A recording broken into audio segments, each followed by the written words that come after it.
जय भीम दोस्तों, स्वागत है आपके अपने यूट्यूब चैनल भीम संदेश पर।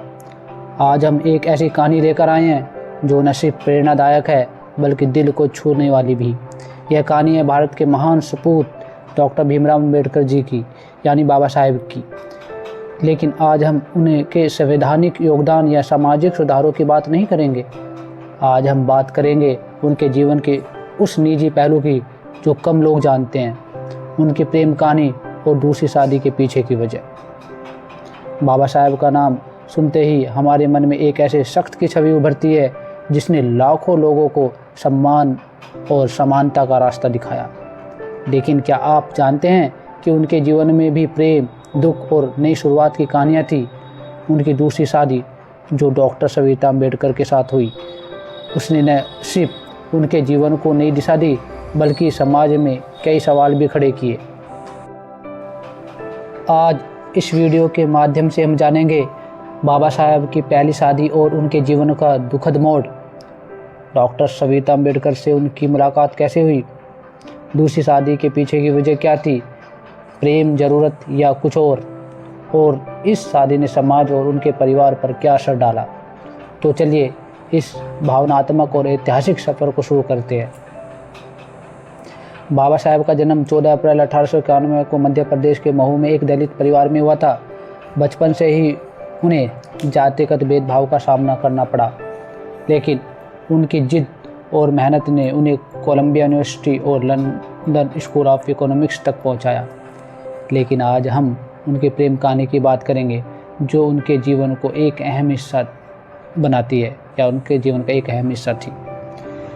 1906 में जब बाबा साहेब सिर्फ 15 साल के थे, उनकी शादी रमाबाई से हुई। यह एक व्यवस्थित विवाह था, जैसा कि उस समय आम था। रमाबाई एक साधारण परिवार से थी, लेकिन उनका दिल बहुत बड़ा था। उन्होंने बाबा साहेब का हर कदम पर साथ दिया, चाहे वह उनकी पढ़ाई के लिए विदेश जाना हो या दलितों के अधिकारों की लड़ाई हो। रमाबाई और बाबा साहेब के 5 बच्चे हुए, लेकिन दुख की बात यह थी कि 4 बच्चों की छोटी उम्र में मृत्यु हो गई। केवल उनका बेटा यशवंतराव ही जीवित रहा। गरीबी, सामाजिक बहिष्कार और बच्चों की मृत्यु ने रमाबाई के जीवन को और मुश्किल बना दिया।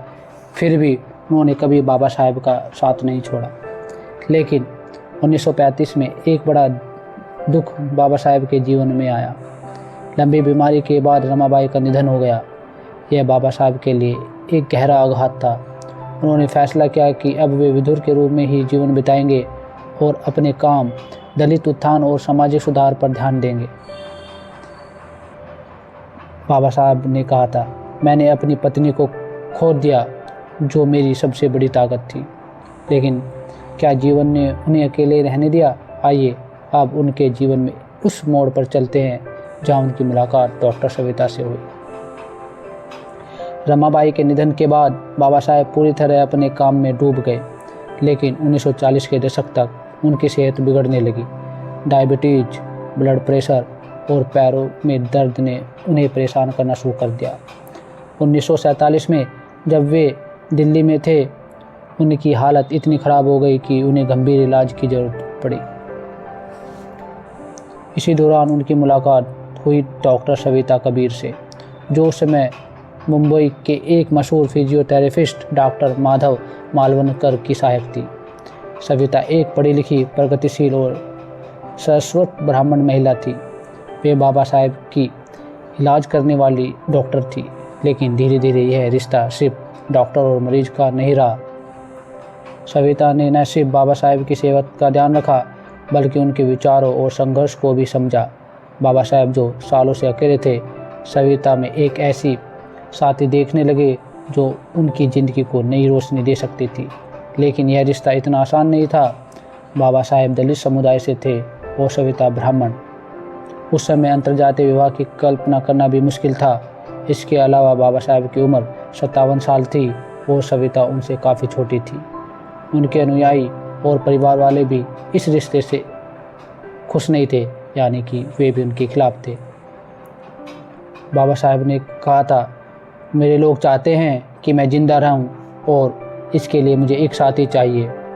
बाबा साहब ने अपने करीबियों से कहा था, मेरे लाखों लोगों के लिए मुझे ज़िंदा रहना है, इसके लिए मुझे एक काबिल साथी की ज़रूरत है।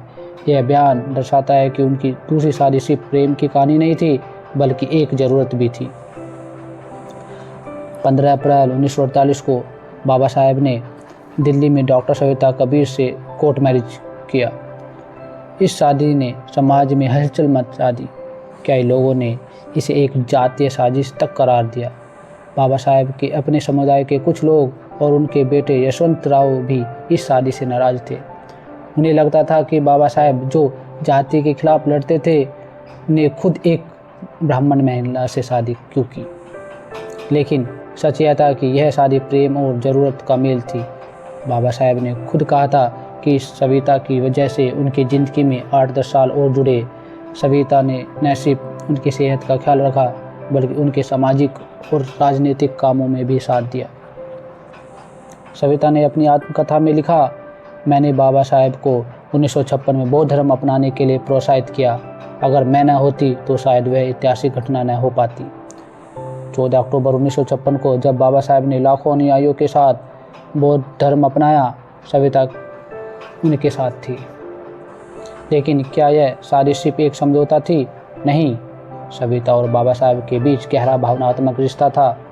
सविता उनकी किताबों, उनके विचारों और उनके सपनों की साथी बनी। बाबा साहेब ने अपनी किताब बुद्ध एंड हिज धम्म में सविता का जिक्र करते हुए लिखा कि उनकी देखभाल ने उन्हें ज़िंदगी दी है। बाबा साहेब की दूसरी शादी ने कई सवाल खड़े किए। कुछ उनके अनुयायियों को लगता था कि यह शादी उनके जाति विरोधी आंदोलन को कमज़ोर कर सकती है। उनके बेटे यशवंत राव और परिवार के अन्य सदस्यों ने सविता को कभी पूरी तरह से स्वीकार नहीं किया। बाबा साहेब के निधन के बाद 6 दिसंबर 1956 को सविता पर कई तरह के आरोप लगे। कुछ लोगों ने कहा कि वे बाबा साहेब की संपत्ति हड़पना चाहती थी, लेकिन सच यह है कि सविता ने बाबा साहेब के मिशन को आगे बढ़ाया। उन्होंने बौद्ध धर्म को अपनाया और बाबा साहेब के विचार को जन जन तक पहुंचाने की कोशिश की। 2003 में 94 साल की उम्र में सविता का निधन हुआ, लेकिन तब तक वे माई साहेब के नाम से जानी जाती थी।